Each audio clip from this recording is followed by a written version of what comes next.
함께 사도신경으로 신앙 고백하도록 하겠습니다. 전능하사 천지를 만드신 하나님 아버지를 내가 믿사오며 그 외아들 우리 주 예수 그리스도를 믿사오니 이는 성령으로 잉태하사 동정녀 마리에게 나시고 본디오 빌라도에게 고난을 받으사 십자가에 못 박혀 죽으시고 장사한 지 사흘 만에 죽은 자 가운데서 다시 살아나시며 하늘에 오르사 전능하신 하나님 우편에 앉아 계시다가 저리로서 선자와 죽은 자를 심판하러 오시리라. 성령을 믿사오며 거룩한 공예와 성도가 서로 교통하는 것과 죄를 사하여 주시는 것과 몸이 다시 사는 것과 영원히 사는 것을 믿사옵나이다. 아멘. 찬송가 370장입니다. 찬송가 370장입니다.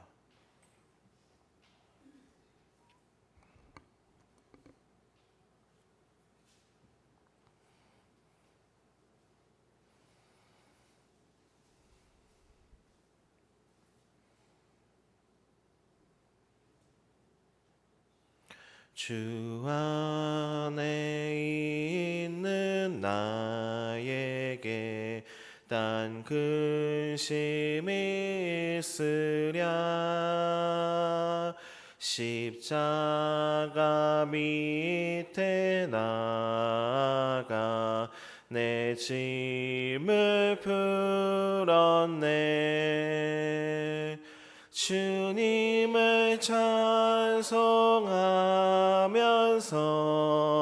할렐루야 할렐루야 내 앞길 멀고 험해도 나 주님만 따라가리.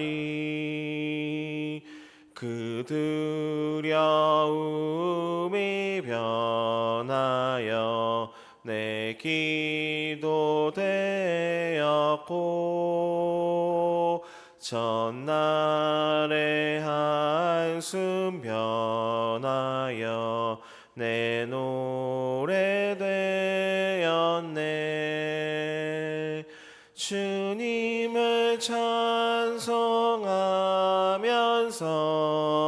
할렐루야 할렐루야 내 앞길 멀고 험해도 나 주님만 따라가리. 내 주는 자비하셔서 늘 함께 계시고 내 궁핍 밤을 아시고 늘 채워주시네. 주님을 찬송하면서 할렐루야 할렐루야 내 앞길 멀고 험해도 나 주님만 따라가리.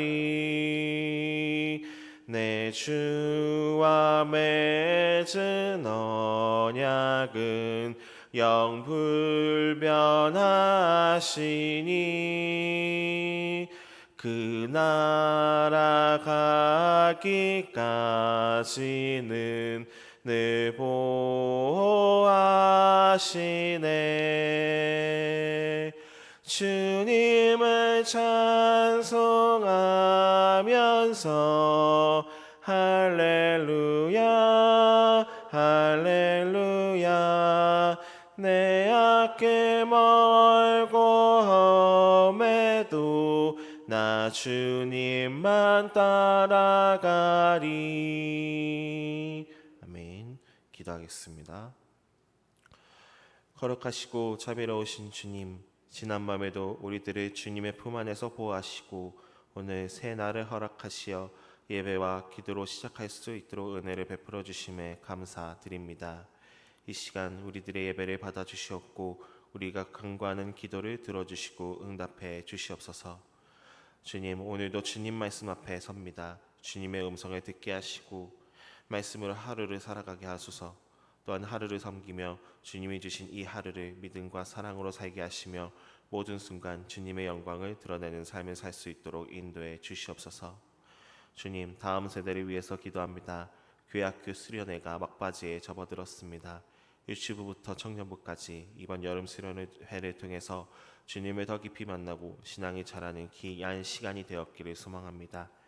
교회학교 수련회가 잘 마무리될 수 있도록 함께해 주시옵소서. 주님, 환우들을 위해서도 기도합니다. 교회에 아픔을 겪고 있는 많은 환우들이 있는데 육체의 고통뿐만이 아니라 마음이 지쳐 힘들어하고 있습니다. 이들에게 치유의 손길을 더하여 주시옵고 위로와 평안과 소망을 주시옵소서. 환우들이 건강하게 회복하여 우리 도원교회 성도님들과 함께 친교와 교제의 기쁨을 다시 함께 나눌 수 있도록 인도해 주시옵소서. 늘 주님의 은혜와 사랑에 감사드리며 우리 주 예수 그리스도의 이름으로 기도드립니다. 아멘. 오늘의 말씀은 스가랴서 14장 1절에서 11절까지 말씀입니다. 스가랴서 14장 1절에서 11절까지 말씀입니다. 한 절씩 번갈아 가면서 교독을 하고요. 마지막 11절은 함께 봉독하도록 하겠습니다.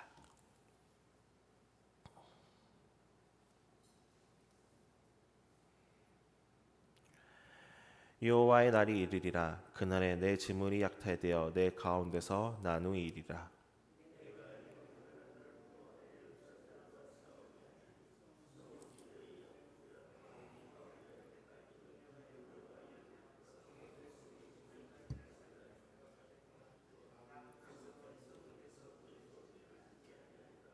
그때 여호와께서 나가사 그 이방 나라를 치시되 이왕의 전쟁 날에 싸운 것 같이 하시리라.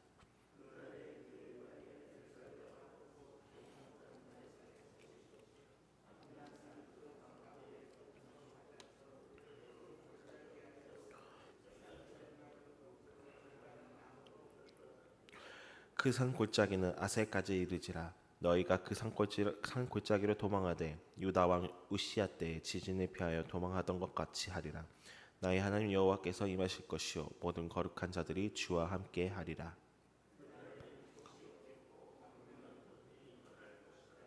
여호와께서 하시는 한 날이 있으리니 낮도 아니요 밤도 아니라 어두워갈 때에 빛이 있으리로다.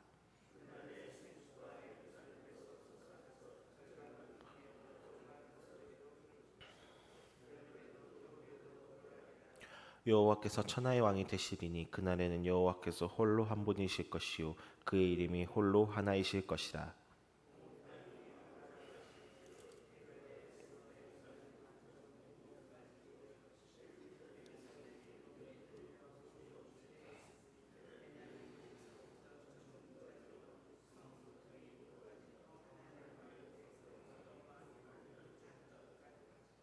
사람이 그 가운데에 살며 다시는 저주가 있지 하리니 예루살렘이 평안히 서리로다.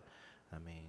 네, 현장과 유튜브로 새벽 기도에 참여하신 성도님들에게 주님의 은혜와 사랑이 가득하기를 바랍니다. 오늘 스가랴 14장에는 여호와의 날의 도래를 예언하고 있습니다. 이 여호와의 날은 종말론적 표현이라고 하는데요. 즉 하나님이 직접 개입하셔서 심판과 구원을 완성하신 날이라는 뜻을 가지고 있습니다. 이 여호와의 날에는 두 가지 성격이 있습니다. 어둠과 심판이 임하지만 다른 한편으로는 하나님이 백성들을 새롭게 창조시키고 회복된다는 성격을 가지고 있습니다. 그렇기 때문에 이 여호와의 날을 두려움이 아니라 소망으로 우리는 바라볼 필요가 있습니다. 스가랴 14장 1절에서 2절을 보시면 이방 나라들이 모여서 예루살렘을 침략합니다. 그 결과 성이 함락되고 가옥이 약탈되고 여인들이 욕을 당하고 백성들의 절반이 사로잡히면서 재물과 백성들을 빼앗기게 되는 예언입니다. 하지만 아직 절반의 백성들이 남아있고 그들은 그 성에서 끊어지지 않을 것이라고 합니다. 이것은 고난 중에 하나님께서 은혜를 베푸시고 백성들을 안전하게 보호하신다는 예언의 성격을 가지고 있습니다. 그래서 3절에서 여호와께서 나가신다는 것이 하나님이 백성들이 고난당할 때 지체하지 않으시고 친히 개입하셔서 백성들을 위해 이방 나라와 싸우는 겁니다. 이어서 4절과 5절에서 감람산이 갈라져 골짜기가 되고 그 산 골짜기가 아셀까지 이르게 된다고 합니다. 이것은 과거 출애굽 사건 때 하나님께서 홍해를 갈라 백성들을 구하셨던 것처럼 이방 나라로부터 백성들을 피난시킬 것임을 의미합니다. 또한 유다의 왕 우시야 때 지진을 피해 백성들이 도망가게 한 것처럼 또 하겠다고 했는데요. 이것 역시 마찬가지로 하나님의 개입으로 백성들을 안전하게 피난시키겠다는 의미를 가지고 있습니다. 이 백성들이 위기의 순간에 하나님께서 직접 개입함으로써 고난당한 백성들을 구원하시고 있음을 우리는 알 수 있습니다. 오늘날 우리 역시 절망과 두려움 가운데 살아갈 수가 있는데요. 하지만 하나님께서 이 이스라엘 백성들의 고난길에 직접 개입하셔서 구원의 길, 소망의 길을 이끄신 것처럼 하나님이 함께 하시기에 우리 역시 이 고난을 극복하는 소망 가운데 살아갈 수 있는 것입니다. 이 백성들을 피난의 길로 인도하시는 것처럼 하나님이 우리를 소망의 길로 인도하시는 분임을 기억하는 우리 동원교회 성도님들이 되기를 바랍니다. 6절을 보시면 여호와의 날이 빛이 없다고 하고 있고 이어서 7절에서 낮도 아니요 밤이 아니라라고 하는데요. 이것은 마치 이 하나님의 그 낮과 밤을 창조했던 그 창조 질서에 혼란이 있음을 우리는 생각할 수 있습니다. 물론 이게 질서에 혼란이 있을 수도 있겠지만 이어서 7절에서 어두워갈 때 빛이 있으리로다라고 하면서 이 혼란스러운 동시에 또 새로운 빛이 나타난다고 말을 하고 있습니다. 또한 8절에서 생수가 흘러 절반은 동해로 절반은 서해로 흐른다고 하는데 이것은 그 에스겔 사건 때 하나님의 임재로 인해 성전에 물이 흘러나와 온 땅과 온 생명이 회복된 것처럼 하나님의 구원과 은혜를 이 백성들뿐만이 아니라 또 온 세상으로 흐르게 한다는 것이죠. 그뿐만이 아니라 여름과 겨울 이 계절이 또 언급된 것으로 보아 이 하나님의 구원과 하나님의 은혜가 결코 환경과 계절의 제약을 받지 않음을 우리는 알 수 있습니다. 이렇게 6절에서 8절 말씀을 좀 정리를 해보면 여호와의 날이 어둠과 심판이 찾아올지라도 반대로 또 하나님의 구원과 은혜의 회복이라는 새 창조 질서가 생기게 되는 것을 우리는 알 수 있습니다. 또한 이 백성들로부터 시작해서 온 세상이 하나님의 구원과 은혜의 손길이 닿으며 모든 세상이 평안할 것이다 라는 의미를 가지기도 합니다. 9절에서는 여호와가 천하의 왕이 되실 것이면 오직 여호와 홀로 한 분이시고 또 여호와의 이름이 홀로 하나라고 선언을 합니다. 이 9절의 말씀은요, 하나님만이 정말 이 온 세상의 왕이시며 하나님 외에는 다른 신은 없음을 의미합니다. 오직 하나님의 통치 아래에서 평화와 안전을 누리는 것이죠. 그리고 그렇기 때문에 10절과 11절에서 예루살렘이 높이 들려 세워지고 다시는 저주를 받지 않겠다고 또는 평안히 살아간다고 합니다. 이것은 단순한 그런 외적인 평화가 아니라 이 새롭게 창조된 질서 속에서 하나님의 인재와 하나님의 은혜를 누리는 평화입니다. 이 스가랴 14장 여호와의 날을 통해서 하나님은 세상을 심판하시지만 동시에 새로운 창조 질서를 세우시면서 백성들을 회복시키고자 했습니다. 이 회복은 하나님의 구원과 은혜 속에 살아가는 평안과 안식입니다. 하나님이 함께하신 세상은 그렇게 평안과 안식으로 가득하고 오늘날 우리의 삶 역시 하나님의 인재와 하나님의 은혜 속에 살아간다면 우리 역시 정말 이 세상에 줄 수 없는 참된 평화를 누리게 될 것입니다. 하나님은 백성들의 고난으로부터 가만히 있지 않으시고 친히 개입하셔서 고난을 소망으로 바꾸어 주십니다. 그러면서도 심판과 함께 이 땅을 회복시키시며 평화를 허락하셨습니다. 이 하나님이 허락하신 소망과 참된 평화를 누리기 위해서는 또 우리가 또 해야 할 것이 하나 있습니다. 바로 스가랴 14장 9절의 말씀처럼 오직 여호와 한 분, 여호와의 이름은 하나임을 우리는 고백해야 할 것입니다. 오직 하나님만이 우리의 왕이시고 우리를 다스리는 분임을 우리는 인정해야 할 것입니다. 오직 하나님 한 분밖에 없음을 또 고백하며 소망의 힘을 얻으시는 동원교회 성도님들이 되기를 간절히 바랍니다. 하나님의 통치 아래 평화의 기쁨을 누리시는 동원교회 성도님들이 되기를 바랍니다. 이 참된 평화를 허락하신 하나님의 다스림 속에서 평안과 안식을 누리시는 우리 동원교회 성도님들이 되기를 간절히 소망합니다. 기도하겠습니다.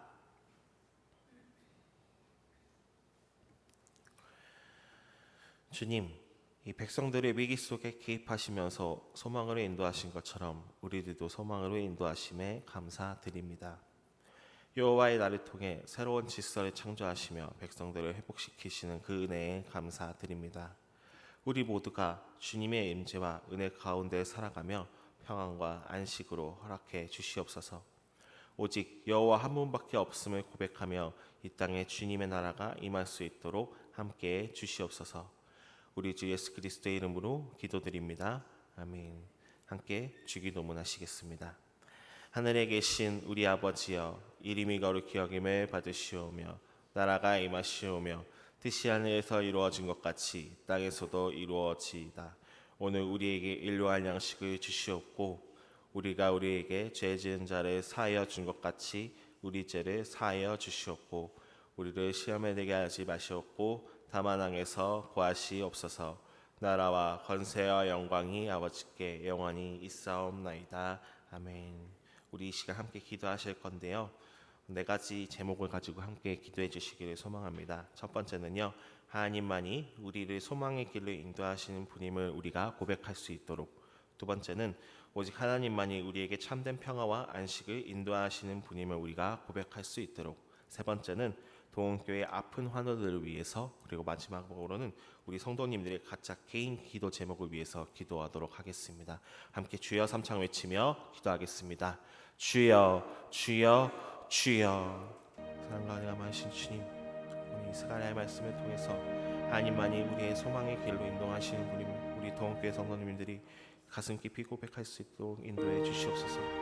오직 하나님만이 우리에게 참된 평화 안식을 인도하시는 분임을 고백할 수 있도록 함께 해 주시옵소서. 우리 동원교회 한우들이 위해서 함께 기도해 주길 수 있도록 인도해 주시옵소서. 함께 해 주시옵소서.